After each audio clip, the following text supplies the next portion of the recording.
Assalamualaikum warahmatullahi wabarakatuh.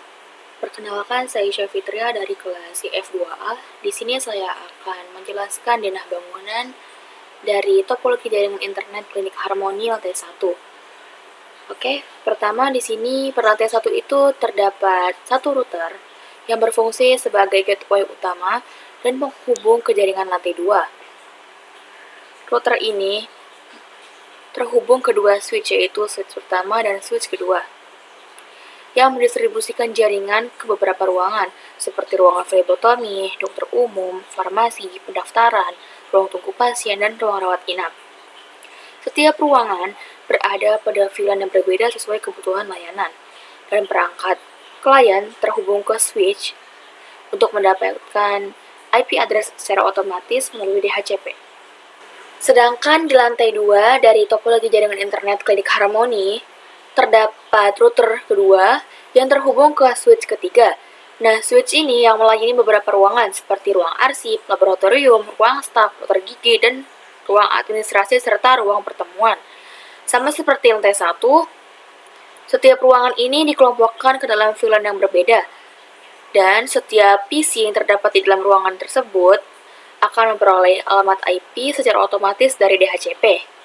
Dan sekedar klarifikasi, ikon WiFi di sini hanya bersifat visual pada denah, sedangkan secara teknis menggunakan koneksi kabel sesuai kebutuhan simulasi dan ketentuan UAS. Sekarang saya akan menjelaskan topologi jaringan pada Cisco Packet Tracer. Pertama-tama saya akan membacakan terlebih dahulu syarat daripada UAS-nya. Yang pertama itu minimal terdapat 2 router, masing-masing satu pada setiap lantai.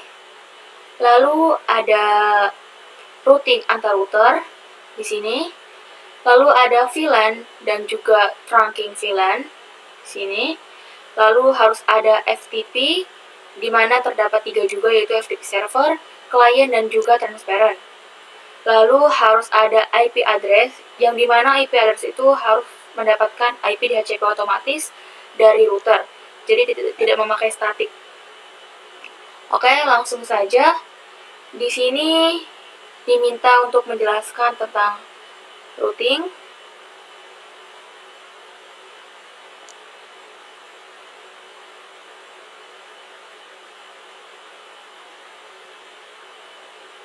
Di sini saya menggunakan static routing karena cocok digunakan untuk jaringan dengan skala kecil seperti jaringan rumahan atau jaringan klinik yang memiliki 2-3 router.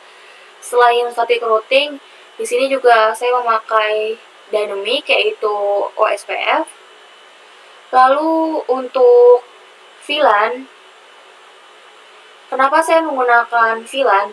Alasannya karena agar memisahkan setiap jaringan ini meskipun mereka semua terhubung ke satu switch. Jadi misalkan ini VLAN 10, lalu ini VLAN 20, mereka itu IP DHCP-nya itu nggak sama. Tuh, kalau kita DHCP kayak gini, ini yaitu 10.2, sedangkan yang di sini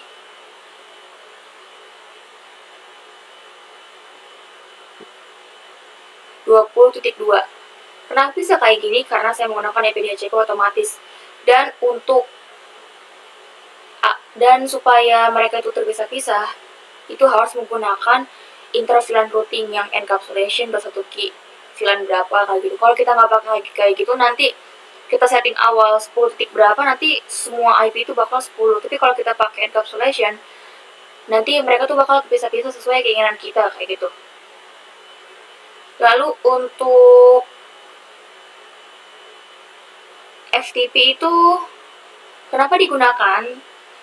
Karena supaya memisahkan gitu, kayak server itu gunanya untuk pusatnya, lalu klien ini untuk menerima informasi dari server.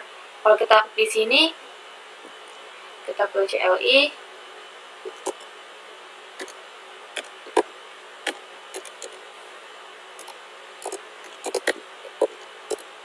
kita do show FTP status.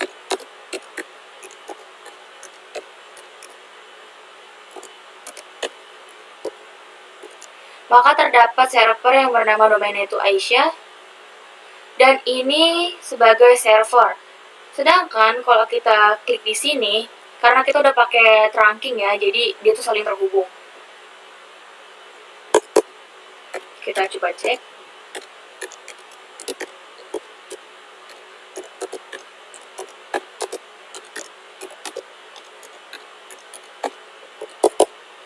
Nah, ini merupakan FTP client, tapi tetap tersambung ke server.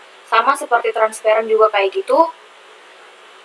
Lalu kalau kita ingin mengetes apakah ini berjalan sesuai instruksi atau enggak, karena tadi di HCP-nya setelah tutup folder bakal ulang, jadi kita masukin dulu di HCP-nya semua. Misalkan kita di sini ya, di APC perawat, kita mau coba sambungkan, kita coba konekkan pakai ping ke PC laptop arsip. Kita masukkan dulu IP-nya sini. Kita mau ping coba. Kita coba tes ke PC farmasi coba ya. 192 10.2.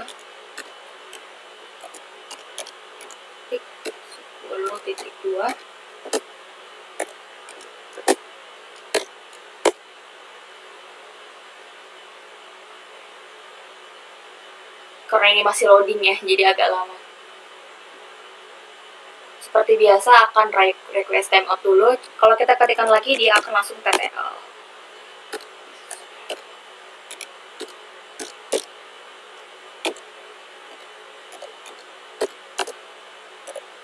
Kenapa harus pakai min N5? Ini tuh agar menentukan jalur tercepat gitu. Karena di sini saya pakai OSPF, jadi sebenarnya bisa sih gak usah pakai min N5, tapi kalau kita pakai juga supaya lebih menentukan rutenya kayak gitu. Tuh, kan langsung TTL. Karena ini semua udah tersambung dan bisa dikoneksikan antara satu sama lain. Seperti itu. Untuk apa lagi ya?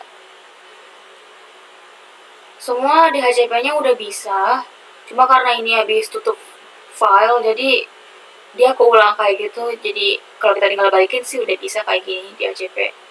Request successful. Sudah.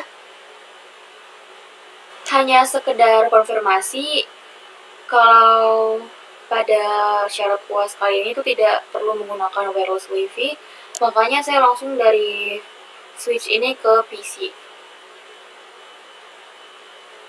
Sekian dari saya. Assalamualaikum warahmatullahi wabarakatuh.